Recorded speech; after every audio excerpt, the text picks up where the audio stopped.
Good evening, good evening. Welcome to another episode of Urban Renal Talk with Tamika and Steve. I am half your host, Steve Belcher.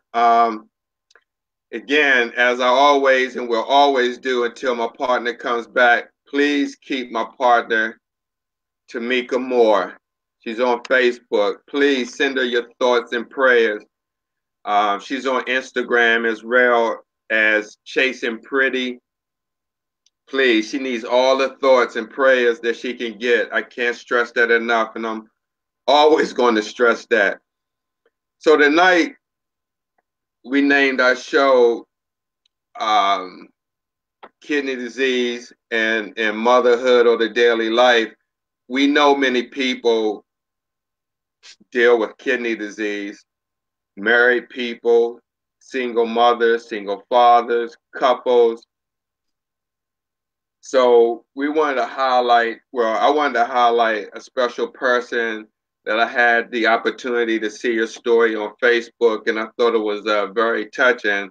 And then it made me think about my years in dialysis and all the single women that I met that was diagnosed at young age. And, just to share one story from my past, back in the 90s, about 97, I worked at a DaVita unit, downtown dialysis in Baltimore City, and I'll never forget it. It was a young girl. She was 20 years old. I can't remember her name, but she was 20 years old. She had 5 kids, and she had HIV.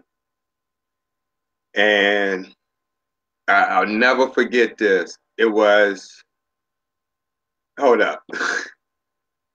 It was right before Christmas, and I came to work, or I came back from break, and one of the nurses told me that she passed away, and I kind of lost it. I had to walk out, go across the street to the hospital, to the chapel. Hold up. I had to go to the chapel. That really hit me. She passed away 20 years old, well, maybe 23, 24, one of those ages, but she had 5 kids and died right before Christmas. So, so I just kind of want to pretty much dedicate this show to uh, women across the United States, or globally, that may be dealing with this disease, that may be single or even married, and dealing with the disease and have kids and just have to struggle with it. We're going to have a guest on tomorrow. Saturday, Surreal. And I saw one of her videos, very positive warrior in Atlanta, Georgia. And so I just encourage women, if you're dealing with disease, just get all the information you can, join a support group, unite together, find other women that's dealing with this disease, and you got to deal with this head on. So without further ado, I want to bring on a mother and a kidney warrior from South Haven, Indiana. Like I said, this disease affects people all across, black, white. It doesn't matter. And that's the one thing I said. You can have money, you could not have money, but the one thing this disease you have in common is this disease. So without further ado, I want to bring on Melissa Pede from South Haven, Indiana. Hey, Melissa, how you doing? Hi, Steve. How are you? Pretty good. Thanks for coming on. I know you mentioned that you're a little nervous, and I can pretty much understand being the amount of people that could be watching this broadcast. But at the same time, as I mentioned before, there's a lot of people that you can help as well that is dealing with this disease in so many ways. You have women that have lupus that's dealing with this disease. that has diabetes type 2, that has diabetes type 1 juvenile, um, other problems that can cause this disease, genetically polycystic. And so I just want you just to share your story because your story is kind of unique in the fact that you didn't get kidney disease from diabetes, which is the leading cause of kidney disease, or hypertension, which is the second leading cause of kidney disease. Yours pretty much came from gestational diabetes and preeclampsia, right? Right. So can Just you like, just explain to the audience just how your journey with disease started and how you found out you had kidney disease and go from there? well, I'm older. I was 36 when I got pregnant. Um, I found out early on. Um, he it started off a pretty healthy pregnancy until about 6 months, and I started developing preeclampsia, gestational diabetes also, and it caused me to have high blood pressure. um, I did see a nephrologist like 7 months pregnant, and they told me it was probably pregnancy related, just to come back after I had the baby and have everything checked out. And I'm stubborn, so I didn't. And approximately a year later, I it was in 2016, of October of 2016, I started having migraines from the high blood pressure, and I went in and by January 2017, I had 23% function left, and they immediately went and I had a fistula done in April. So, Hey, Melissa, excuse me. Can you talk a little louder or bring your mic close? A couple of people saying they having problems with the sound. okay, is that better? Oh, absolutely, absolutely. Okay. All right, sorry. All right, so you can continue. um, I had a fistula done in April 2017, and by September, I was on dialysis 3 times a week. So it's been rough. So So let me ask you, Melissa, when did you okay, so you got pregnant mhm, and you was going to the doctors and you developed diabetes during your pregnancy? right, I was monitored very closely because I was a high risk pregnancy. I was actually put on bed rest at 6 months. Uh-huh. Hmm. Did they give you any diabetes medication? I was on metformin. Yeah. Okay, okay. Um, did they give you any education or like I mean, because I know you was in a situation where you was on bed rest, so you really couldn't get to exercise Right. Yeah. and walk around. But did Mhm. they maybe share anything that you could do while you were, lying, Not really. laying down in bed? No, not really. Uh-huh. It, it was never really discussed. It was more just make sure you take your medication. So, And and I also so, go ahead. go ahead. I'm sorry. I also had a really bad heartburn too, so I was always taking heartburn medications with it also. Hmm. So So did you get kidney failure before your delivery or after? after, I Uh-huh. assume, yeah, yeah.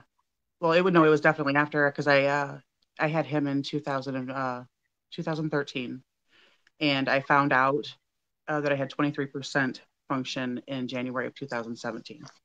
So Okay, so when you found that out, did they give you any information on how to um, decrease the progression of the disease, or they just pretty much told you, gave you an appointment to come back and really didn't monitor the numbers? no, they did monitor the numbers. They were really good about that. We tried just changing my diet. I was a smoker. I quit smoking immediately. Quit drinking. Congratulations. Oh, thank you. Feel much better about that. Hmm. Uh, so yeah, we started to do things that would help try to, maybe possibly bring back the function of the kidneys, and then, even down to steroids, and no function back. And you lost 75 pounds as well, didn't you? I did, yeah. Congratulations. Yeah. Thank you. Yeah. What motivated you to do that? I want a transplant. That's Are what you on a transplant list? I am getting. I have to get 2 tests done, and as soon as those tests are done, I can go get on the list. Uh-huh. So, how has that process been for you? Has it been it, hard? actually, it has been hard. I've had to change my entire thought process on food. Right, So right. But I mean, the steps in getting the test done. Have you had any problems with they won't going even. I through the can't whole even. process? Yeah, I have to lose the weight first. It has to be a certain, I think, a 35 BMI. Mm-hmm. Um, and so I had to get to that first before I could go through the steps. So I'm almost there. Um, what about the medical tests, like getting, your stomach checked out and your heart? Did you have any issues going through those steps, or you haven't made it that far? I haven't even gotten that far yet. Nope. Really? Yeah. I've been on Uh-huh. dialysis for 2 years now. So You said 2 years? yeah. What type of access do you have? The AV fistula. Mm-hmm. Mm-hmm. So did you have a catheter when you first started, or did they prep you for that before going to dialysis? Yes. I got the fistula in April of 2017 and started, no, 2016, started a dialysis that same year in September. So Mm-hmm. they made sure I had enough time to mature. And the center that I started going to actually opened up right before I started going there. Right. So has it been hard, being a mom and doing dialysis? Oh yeah, yeah. Mm-hmm. I had to put my son into daycare, get him up and take him 3 days a week with me, pick him up afterwards, and just it was a big transition Wait a minute, because you say you took your son with you to dialysis? no, to daycare first. Oh, I to had to find a daycare. daycare that was opening up at 6 o'clock in the morning, and Mm-hmm. then take him in there and just it was a big thing for him because he was Mm-hmm. only 3. He was just little. So but his dad worked over the road. His dad Oh, works over okay. the road. He's a truck driver and he's never home. So Right. Have you ever thought about doing home dialysis? I have, and what I was told is that with my trying to lose weight, emptying all it's basically sugar water right into my stomach would help me on the road to losing weight. So it was Right. better for me to stay on the hemo. So But what about home hemo? mm, no, I am not going to do it. Right. Right. I'm comfortable where I'm at right now. So Mm-hmm. I mean, that's if you'd be comfortable in dialysis. All right. How many dialysis clinics you said that there were in South Haven, where you're at? In the Portage area, there's probably about there's at least 4, I think. I think 4. Four. How big 3 or is 4. your clinic? It's fairly big. There's mm, maybe 15, 17 chairs in there, 15, 17 chairs. something like If that. if Yeah, I may ask, at your clinic, is it a mixture of black and white, or is it mostly white or mostly black? it's a mixture. And age, there's a mixture of age. There's a lot older. There's a lot of older people there. Mm-hmm. Black or white? Both. Both? Hmm. Okay, okay. No, and this is the reason why I asked, because this disease affects blacks like 1 to 3 times more than it does whites. Like I worked in clinics, right, where Hmm. it's like 30 chairs, and all 30 chairs are like filled with black people, and maybe the second shift it may be like 2 or 3 whites, but the No. majority. So I'm just trying to get a sense of the Okay. different states, because you're in Um. Indiana, and I was just trying to see if the disease affects one race more than another, just in your area as well. Well, there's a mixture of both black and white people. There's Uh-huh. Puerto Rican and Mexican people there also. Okay. Um, it's a very, I think, an even blend, I guess. A male Hmm. and female, black and there's a older white men there though. But Really? I think that that's probably I would guess that would be like the majority. How many Yeah. how many hours do you run? 3.5. 3.5.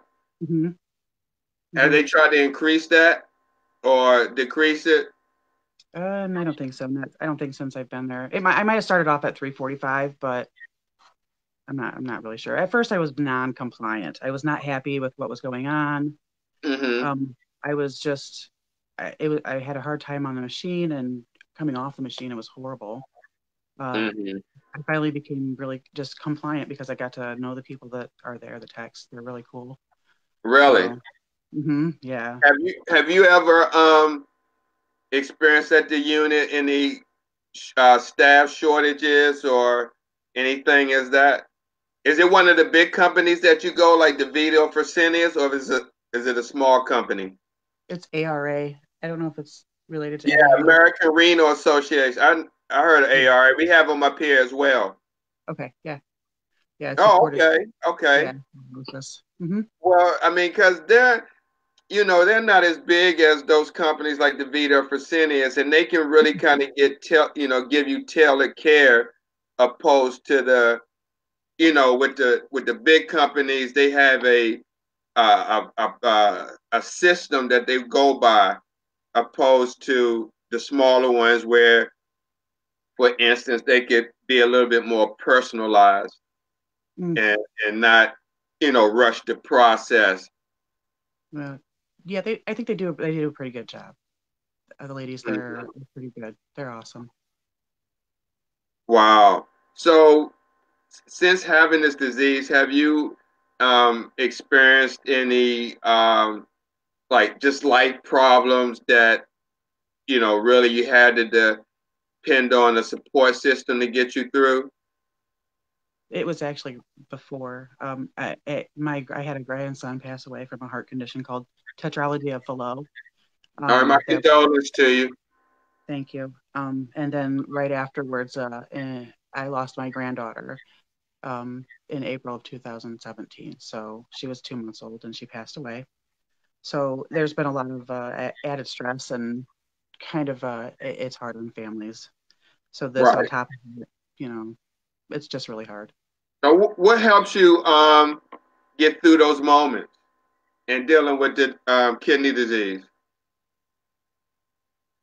Probably my son. Yeah, my family, my mom. What's your son name? His name's Jackson. Jackson. Does he Yeah. understand? Does he understand what you're going through as far as kidney disease and dialysis? I think along the way he's kind of picked up most of. I tried to shelter him, and I would just tell him I had to go to the doctor. So when I would take him to daycare, I would tell him, okay, I'm going to go to the doctor, and I'll just see you in a little while. Never really got into detail with him. I didn't think it was. I didn't want to stress him out, you know. Hmm. But he's picked up everything. He knows that I have a dialysis bag, and he knows I have gum in there, and he knows just that that's where I'm going. I don't really get in. He knows that I have a thrill. He knows that that's Okay. there. Hmm. Uh, but yeah, he takes it pretty good. I actually for a 5-year-old. Oh, that's great. That's Yeah. great. Um, what was something I was going to ask you? So, when you started dialysis, you was at 8%. I know you had mentioned you found you at 23, but you Mhm. made it that to 8%. Yes. Did you have any symptom? Were you experiencing any symptoms like shortness of breath or the metallic taste in your mouth? Yes. The metallic taste was awful. Everything was metal. Everything tasted metal. Yeah, Mm-hmm. that's the levels being off in my body or just the too much. What is it? Phosphorus, I think. Potassium. Mm-hmm. Take your binders. Right. Yeah, that's true. So you take your binders now, I do, yes, yes. I took Bella and then they have me on a new one, I guess. but can you share with the people how important that is to taking your binders? Yeah, it's very important. Our bodies don't filter out the phosphorus like it should. So we take binders to bind the phosphorus. I have to take the equivalent of 7 pills every time I eat. And then if I wait an hour and I'm still eating, I have to take more. But that's how we get rid of that waste. Right, right. It binds to the when you take the binders, it binds to the stool, and that's how it's eliminated. Correct. Are you are you familiar with your machine settings and what's going on with your treatment when you go there, when you go to treatment, or you just pretty much go to treatment and let them do what they do and maybe watch television and just I do don't want something else? No, I used to just watch TV because it helped pass the time. I do kind of know, like I have a dry weight and try to keep it around that. And um, just as far as the machine goes, they usually tell me what they're going to take off or how much they can take off. And that's about all I know. Hmm. So let me just ask you this: have you experienced anyone at your clinic having any problems, maybe with their blood pressure dropping or CPR or any type of emergency? Have you ever experienced that? I myself had my blood pressure drop, and that's scary. I've had it go up too high too, where they wouldn't let me leave either. Mm-hmm. So, but yeah, no, I've never seen anything like that. Thank goodness, because I don't know what I would do. Right. Do you It's drive happened. yourself to dialysis? I do. I am fortunate I can drive myself, and yeah. At first, I would have to wait a little while before I would leave because it just takes everything out of you. Mm-hmm. Mm-hmm. Normally, a nap is necessary afterwards. Really? Hmm. How long does it take you to recuperate after you have a treatment? Now, not as long as it did before. When I first started it, I would have to come home from dialysis. I would get home around 10:30, 11 o'clock in the morning, and then I would sleep until 1 or 2 because it just took, like I said, everything out of you. And it was, Right. So yeah, were you working as well when you no, started not at the time. dialysis? No, not at the time. I'm No, sorry.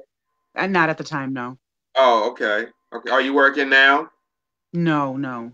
Hmm. Did you have to pick your son up from daycare or anything and do any other extra, curricular activities when you first started that was kind of, trying to try to juggle, with dialysis and just other daily activities that may be been going on in your life when you first started? Basically, to be, I was an at-home mom, so everything was here. Yeah. Okay. Wow. So it was a Do you bigger ever change, I think, for Jackson. say that again? They said it was a bigger change probably for Jackson than Mm. anybody else besides myself, because he's the one who had to, stop being at home all the time, and he would go to, But it was neat for him. He got to go play with kids, so we just made it, you know, fun. Oh, absolutely. Abs- Um, have you ever experienced any bleeding at home after dialysis? No, no, I haven't. I've broken open in center, and that's messy. What happened? Um, just either it wasn't all the way sealed yet, or I've actually had the needle come out, and it pumps it pumps blood. Oh, wait a minute. I Wait a can wait. minute. Wait a minute. You said you had a needle come out during dialysis? Yeah, How it was did I how was did actually putting it on. It got caught on the band-aid, and the band-aid pulled it out when they pulled on it. So it was an accident. It was completely accidental. right? They Were cleaned it you up were and they taking you off or putting you on? taking me off. Yes, And which needle came out, the arterial or the venous? I'm not sure. Uh-huh. It would have been the bottom, Did you lose whichever a one. lot of blood? No, not. I mean, they got it fast. It was fast, but it did Mm-hmm. shoot out. Mm-hmm. Mm-hmm. So when you started, did they give you when you very first started and got your access? Did they give you any education on what to do and what not to do with your access on?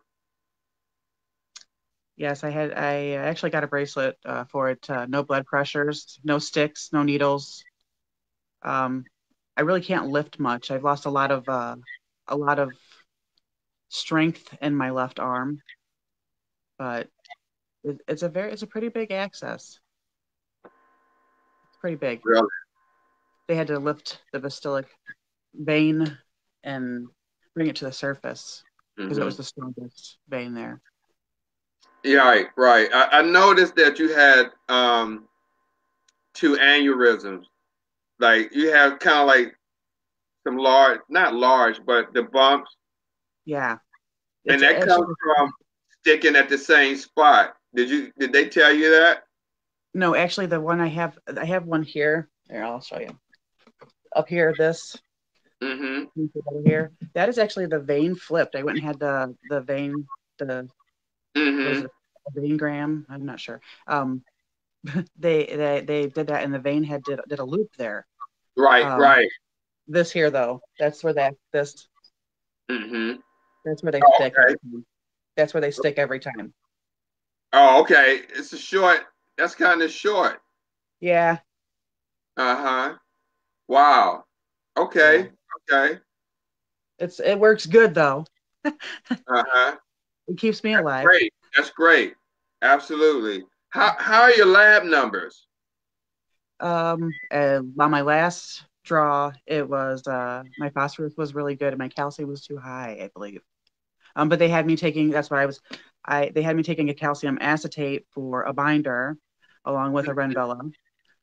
So I think that I was having too much calcium, so they took me off of that and started me on something different. And it's chewable, but I don't chew it. I break it up and just take it like a pill.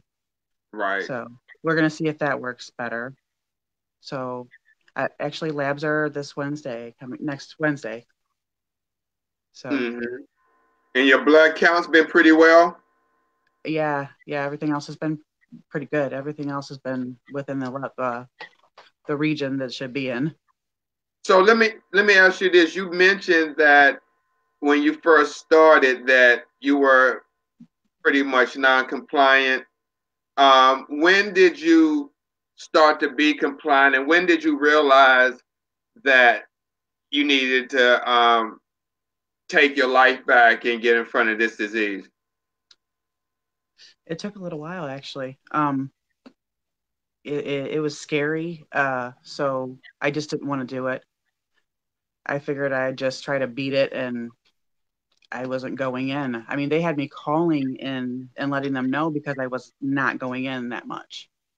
And it just, I don't know, having the techs there, the other people to talk to. I've met a wonderful woman named Pam that she doesn't work there. She's there also. She's wonderful. And we talked, we had breakfast the other day and just having people to talk about it with because most people don't know about dialysis.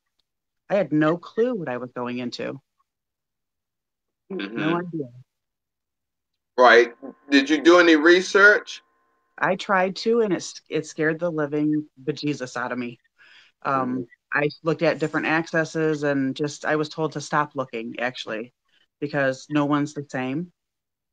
Everybody's Wait a accesses minute. are Somebody told you to stop looking? only because I was scaring myself. That's why. Oh, okay. Not a doctor. Sorry, it was a Mm-hmm. friend of mine. She said maybe you should just stop looking. But Mm-hmm. I kind of tried to prepare myself as much as possible. Um, it was not enough. How did you find out about Facebook and the kidney community on Facebook? I I searched it. Yeah, Really? I was looking at other people's stories and just trying to see what other people were going through. If I was normal or had same symptoms and stuff that other people had. So, I mean, how did you get to that point? Like, let me go see, let me look on Facebook. Did someone tell you that, or you just I like just did. you just put on a search kidney disease groups, or Yes. Pretty much, yeah. Yeah. Right. Okay. Because I mean, there's a lot of people out there that don't know about the kidney disease community online and Facebook, and they need to see this so they could be educated and know what's going on. That's the only way that we're going to beat this disease. Right. Yeah. Because there's a lot of people out there, and like I said, just reading people's stories helped me a lot. Just to know that I Mm-hmm. wasn't alone, because that's kind of how you feel when you're doing something that nobody else can. If unless you're doing it, you can't fathom sitting there with your arm out or whatever the case may be. You just cannot get up. You just can't get up, and then you're drained for the rest of the day. It's like they've taken everything out of you, ran it through a machine, and put it back in. So No, absolutely, absolutely. I mean, I can't imagine, and that's, I mean, I work in the field, and like I said, I have kidney disease stage 1, and I mean, that scared me to death when I found out, and I mean, I try to do everything I can, even turned into a vegetarian, but you know, you just never know how you can get this disease. Medication, right. some type of strep virus. I mean, you just don't know. So that's why people need to be educated and know, because if it comes knocking on your door, you Mhm. know how to deal with it and go I from would there. never thought in a million years that this would have happened. Right. Does anybody in your family have kidney disease? My grandmother actually passed away from polycystic kidney disease. It, it is hereditary, but I did not have it.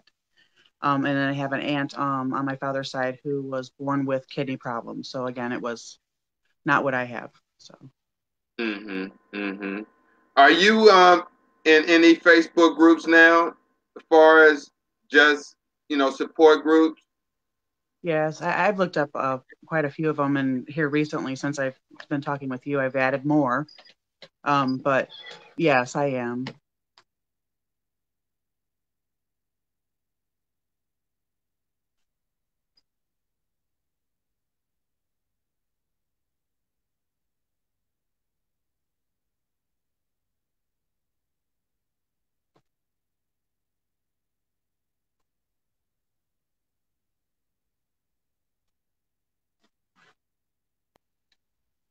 What happened?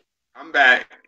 No, I'm telling you, that's the enemy doing that. I'm a strong believer in Christ, and I didn't do anything. And when stuff like that happens, I look at it as the enemy trying to shut down the message. But because this is serious business with this kidney disease. Can you hear me? Can you hear me? Hold on, guys. Let me. Hey, can you hear me? Okay. So I want to bring it back on. I'm telling you, that's the enemy doing this, y'all. You see the amount of people coming on here trying to get this information. Hey, Melissa. Hello.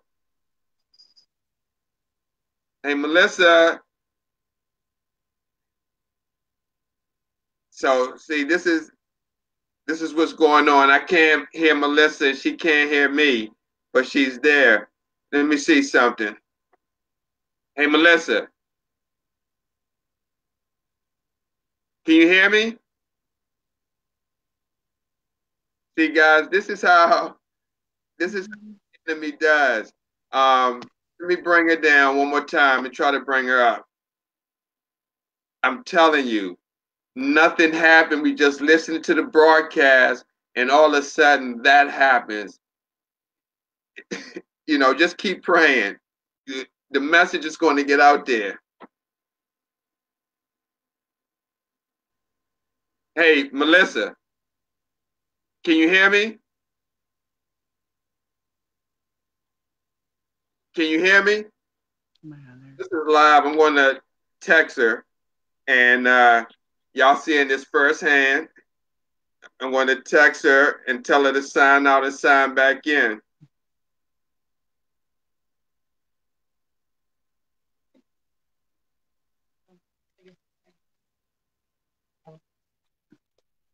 See, this is how this works. Every time me and Tamika trying to broadcast and put the message out there, something weird happens.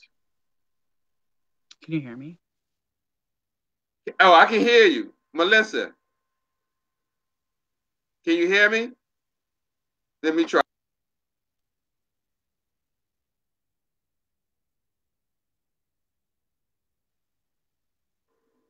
Hey, Melissa, Oh, hi. can you hear me? I can hear you, yeah. All right, guys, thumbs up. I'm telling you, that's just how the enemy works. But God is good. So we were talking, and that was just a distraction. That was Yes, it was. a distraction. I'm telling you. Um. So let me ask you this: how now are you dealing with everything with kidney disease? Do you still have diabetes? I never had diabetes, thankfully. I did not. Um, I, my blood pressure is more under control with medication and the dialysis. Dialysis actually helps with controlling all of that. Mm-hmm. So yeah, no, I feel a lot better. Are Losing you on? 75 pounds, Huh? losing the weight also helps. So Right? Are you exercising? What do you do for exercise? um, not much. Right, right. I have a gym That's membership. okay. That's okay. Talk to Joe Bueno. He's from South Carolina. He's a transplant coach. He gets people on the transplant list, and he has a lot of people that he works with down in Myrtle Beach. And he's getting ready to go to the Outer Banks in North Carolina and work with some people, getting them to lose weight, eating clean, and getting on the transplant list, helping them aboard. So there's a lot of people and a lot of information, out there. But what I was going to say was the different people out there.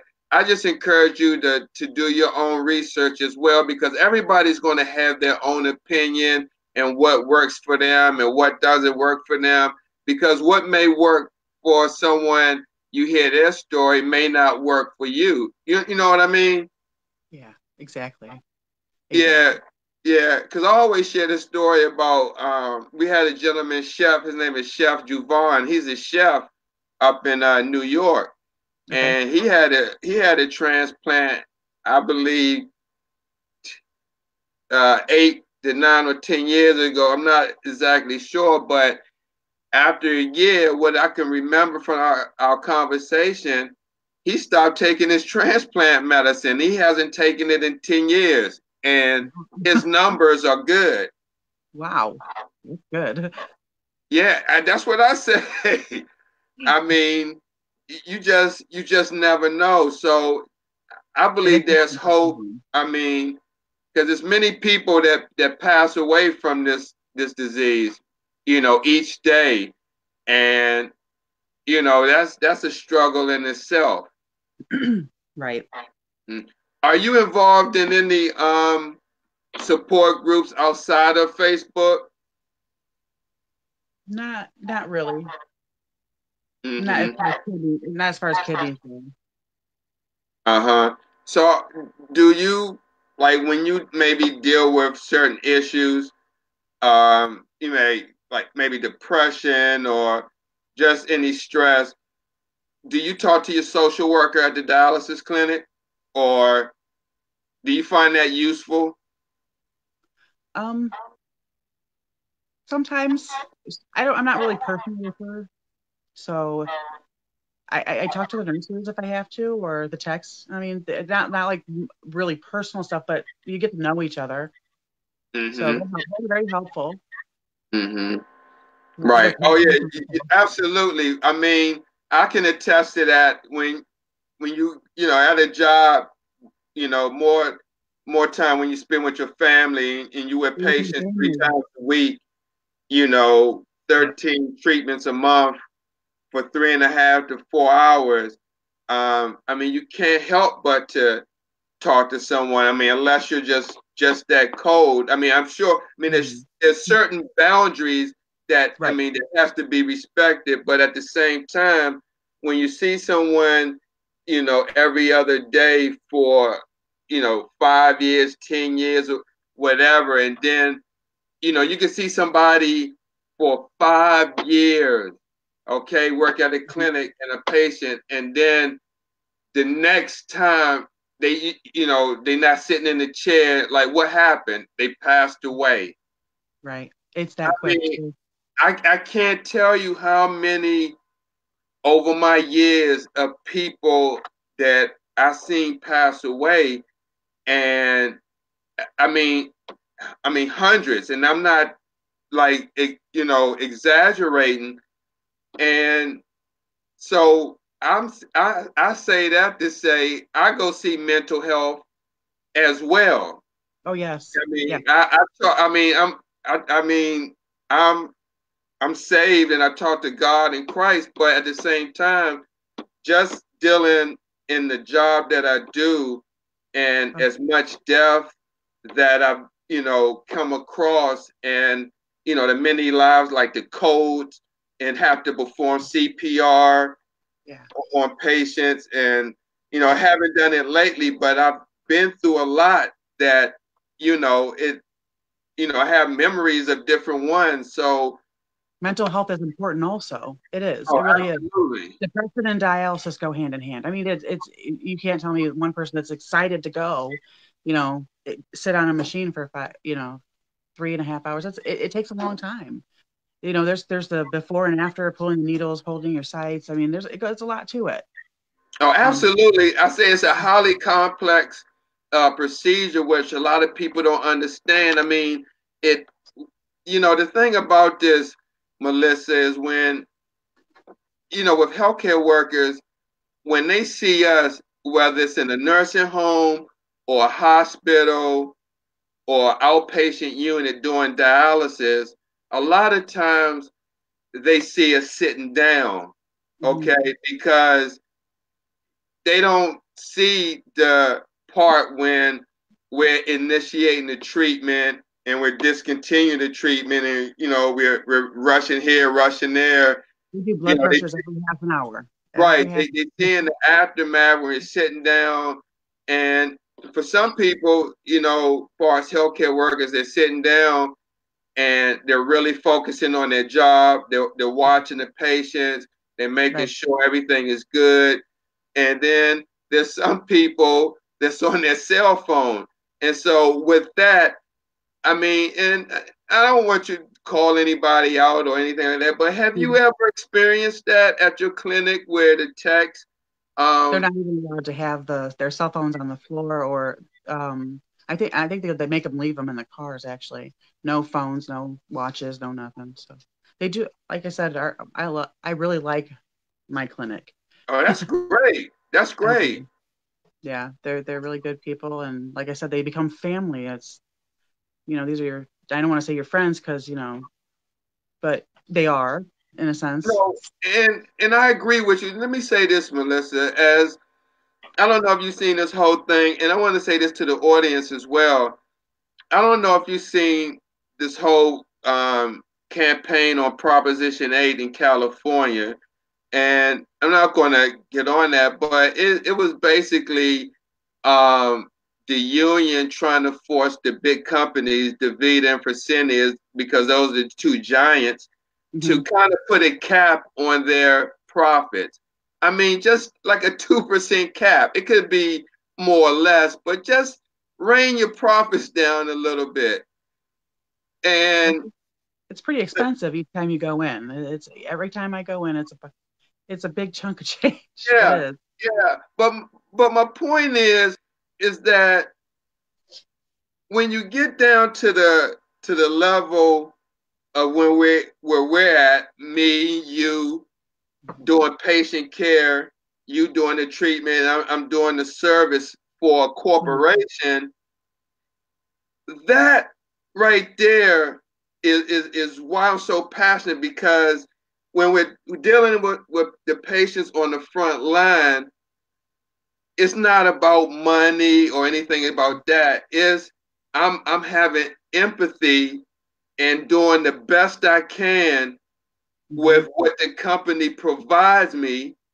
But if they don't provide me like if they run out of gargles or gloves or whatever, I can't do my job. Even if they overwork me, having me work 14 hours, you know, long hours and understaffed and can't find people to come and fill in if someone calls out. I mean, that's a highly complex procedure. And when you're rushing and doing something like that, it sets up mistakes. And so this was the whole thing for me of why I look at the companies like I do, because when they promote quality care, but yet when you go to some of the units and that's not being done, but that's what you're promoting, then for me, it leaves a bad taste in my mouth. It's almost like, false advertisement. And especially if a company is being sued, for kickbacks and Medicare fraud and pharmacy fraud and all kind of stuff like that. That ought to tells you if they're paying out the government for different federal violations every year, that should tell you there's a problem in the company itself, when the integrity of the company, when you constantly paying, government fines each year and tailoring your training material to address the government's the government's mandates. It just, you get tired of it, and at the end of the day, the patients suffer because you have staff that's overworked, they underpaid, and it's just. I haven't noticed anything like that really. Well, that's good, because your company is not one of those big, ARA is not one of those big companies like DeVito or Fresenius where they own 70% of the market. They're not. And see, the thing is, with the Proposition 8, like companies like ARA, those are the ones that probably would not benefit if that proposition would pass, because those companies, being small, they spend a lot more money because they can't buy in big bulk like these big companies do. Like, it's economy of scales, and it's just I mean, when you think about it, and you think of everybody that's major players in it, it just starts to get ridiculous. Like, for instance, a bottle of insulin. Insulin been around for the longest time. I mean, since the 1940s. And so you would think, being around that long, that drug would be cheap. Right. Insulin used to be $40. Now it's up to $100-something per bottle. And I mean, what did that tell you? I mean, and so that's why education, awareness, prevention is so important here. And you do have a platform here, to share. I noticed you had mentioned that. Did you put an ad for a kidney donor on your page?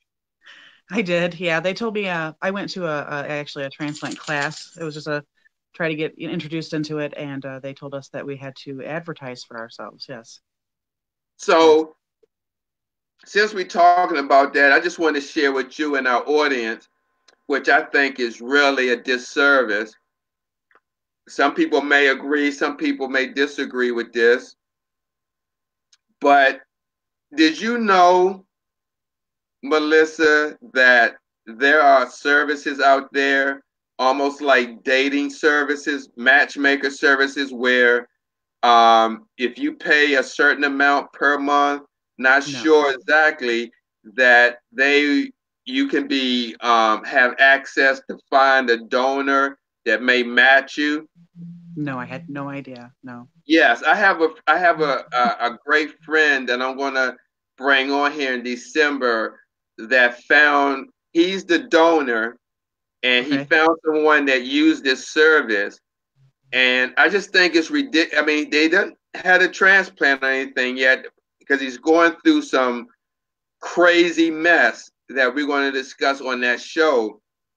But just to show you how people, I think, play on people's illnesses Mm, for certain service, even though that could work for someone who has money, but who's mhm. someone who is not thinking or wants to get off dialysis or there's certain other schemes and scams out there that they can lower your creatinine and do Mm. this, and they got these type of drinks. I mean, kidney disease is real, and those other, type of remedies, could pretty much do more harm than good. But there are services out there that charge you to use I to find a never donor. heard of that before. Never heard of that. That's a first for me. Yeah. I think it's called kidneydonor.org or something like that. If you're out there, you hear this, and you heard of these type of service, please comment on it. But yes, there Mm. are. So you know, it's just trying to stay in front of this disease, Melissa. And I definitely commend you for coming on. I appreciate it. Thank you. Let me just ask you, any words of advice or encouragement for someone who may be pregnant right now that may have been told that they have gestational diabetes or preeclampsia? Watch Um, your just sodium what could intake. you share with them? Yeah, watch your sodium intake. Um, just keep your blood pressure. Make sure you take your medications if they give it to you. Just follow the rules. Keep your feet up above your head. Mm-hmm, If you're mm-hmm, laying down, lay on your back with your feet up, propped up, because that helps. But uh-huh, just make sure you uh-huh, go to your doctor's appointments. Those are really uh-huh. important. Yeah. Right. Wait a minute. I just want to address something right quick. I just saw a comment. Someone asked me about it. If I said it was the groups, not that. Um, hold on. I can't find that comment. Somebody asked me that I think the groups were scams. I didn't say anything about any groups being scams. Um, but the only thing I say about the companies is I just think their profit over patients. And I think the smaller companies like ARA and the because there are nonprofit companies out there that really do great services. It's just these giant companies that pretty much got a monopoly, and you know, pretty much I seen nice units that I used to work at that sold out to these companies, and I mean, Melissa, we used to have sheets for the chairs and pillows, pillow covers, and a lot of amenities, for the patients, ice machine, and all, all that gone. All Yeah. that gone.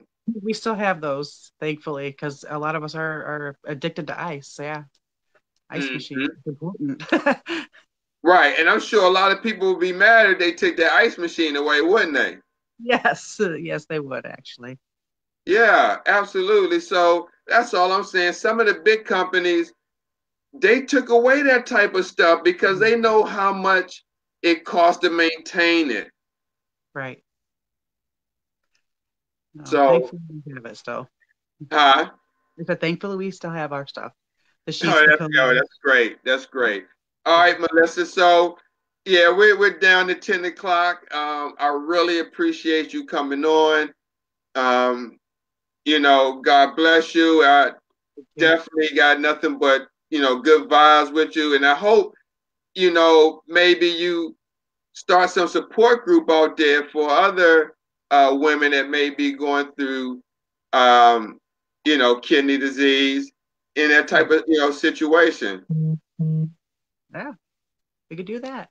That sounds good. All right. Well, just, stay plugged in, and you got any questions or concerns, please don't hesitate to reach out to us. Yes, thank you. All right. Oh, anybody want to say hello to? Hi, everybody. Thank you, Steve. Right. All right, well, let's talk to you soon, okay? Okay, bye-bye. All right, bye-bye. Yeah, thanks, Yanks. So yeah, that was a great show with Melissa. I mean, we had a lot of people that tuned in. I mean, I'm kind of excited. I really thank y'all for tuning in, watching the show. Hey, Rolanda, I know you just tuned in, but you could go back and watch the show. Um, this Saturday, we're going to have on, and I should have her name, but her name is Surreal. She's out of Atlanta, Georgia. I mean, it's going to be a nice show at 8 o'clock. I encourage you to tune in. It's going to be very, very inspiring to hear her story. Um, Again, this disease affects a lot of people, and we just hope that you can stay tuned in and share our message. Go to our pages, Urban Kidney Alliance, Urban Renal Talk with Tamika and Steve, Kidney Disease, Urban America Silent Killer Tour, and Sunday Morning Transplant Coffee Talk. And while I'm here, just to show you, if you want to be a part, and we got the T-shirts available. Just send me your Cash App. Got T-shirts. Show you these. Definitely got the T-shirts going on. We got the Silent Killer Tour T-shirts.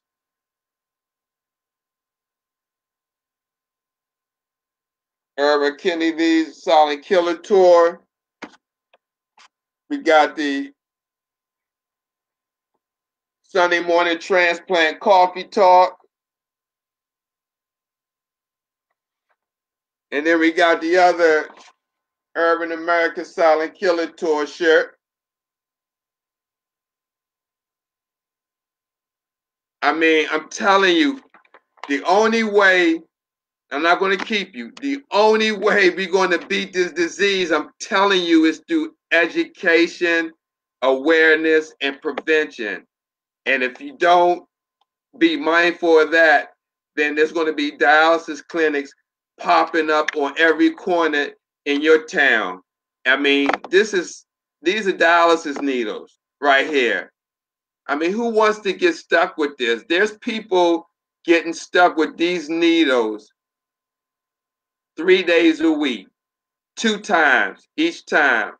So I'm telling you, please, if you have diabetes or hypertension, please keep it in check. They are preventable diseases, not type 1, but type 2 diabetes is preventable. I've seen many people that change their life around, that halt the progression of kidney disease. They're living normal lives. They're eating clean. And I encourage, if you on dialysis and you want to get on the transplant list and you have some weight issues, I encourage you to see Joe Bueno, transplant coach. He's with Transplant Warriors 24/7. He's on Facebook. This gentleman is awesome. He was on dialysis for 7 years. Now he has a transplant. He eats clean. He teaches it. He breathes it. He does it 24/7. That's why he is Transplant Warriors 24/7. Again, he's on Facebook. Joe Bueno, transplant coach in Myrtle Beach, South Carolina. You have Reno Warrior. You have Lamonte Reed. You have many people out there that's willing to help. All you have to do is seek it. Tune in Saturday night, special edition of Urban Kidney Alliance. broadcast, and we're going to have Surreal. I'm sorry I didn't get your last name, but we're going to get it right, and I'm going to see you on Saturday night, guys. Thanks for watching. Please share this video. Share all information coming out of my page, Steve Belcher, Urban Kidney Alliance, Urban Renal Talk, Kidney Disease Silent Killer Tour. We've been blocked again from posting in groups because as soon as I got off restriction this morning, I kept posting again, and I got restricted until the 15th, 7:30 in the morning. So please share this information. This is the only way we're going to beat this disease. All right. See y'all guys Saturday night. Thanks for watching. Peace and blessing. God bless.